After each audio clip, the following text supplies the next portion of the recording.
The number of people killed in an earthquake in Morocco on Friday has risen to nearly 2,900. Many survivors have spent another night in tents after their homes were destroyed. Rescue teams continue searching for those who could be trapped under the rubble. The army and aid agencies have reached some remote villages in the Atlas Mountains.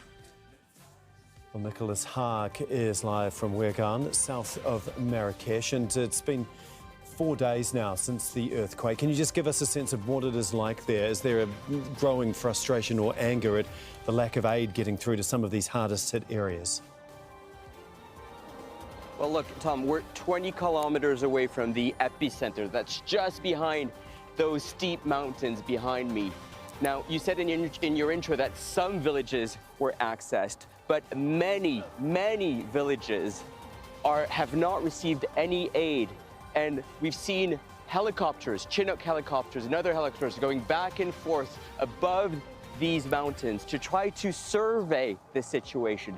This is very much an unfolding crisis for the Moroccan authorities that need all the help that they can get. The Qataris actually were able to go in some of these areas and try to access and save some lives. In the village of Tafagag, 160 villagers were found dead, flattened by the earthquake. And just earlier this morning in Marrakesh and here, there was another tremor 10 kilometers below ground, and people rushed outside of their homes. This is very much a situation where people are fearful and anxious about what will happen next. And that's why people have set up tents away from the steep hills. This is for them a safe place to stay, at least for now. Tom? Nick, you described this as an unfolding crisis, getting aid into the worst affected areas. I mean, it must be hugely frustrating for many of the people there. Where is that frustration directed at this point in time?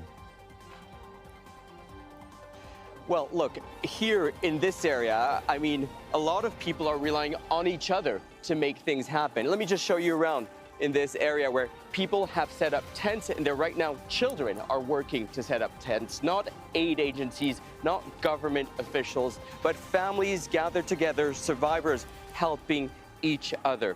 In Marrakesh, I sensed that there was greater frustration towards the authorities there. Outside the Medina, we saw so many families huddled around, waiting for the authorities to help them. Now, there's a makeshift camp over there in Marrakesh. Here, very little aid. We've seen mostly the Moroccan services operating their search and rescue mission. Like you see right above us, a helicopter, again, flying back and forth, a Chinook flying back. They're trying to get to access those remote areas. This is still what is happening here in this specific place. But when you speak to the villagers here, and I've spoken to some of the elders here, I asked them, are you scared to stay here? They say they want to stay here. They want help to rebuild their homes, to access their homes. They're unwilling to move from where they are. But we're just a month away from the cold season. During the nighttime, the temperatures drop close to 0 degrees Celsius. On Thursday, there's rain expected here, and people fear how they're going to be able to live in the coming days. Is this going to be a temporary shelter, or is this more of a permanent situation for them?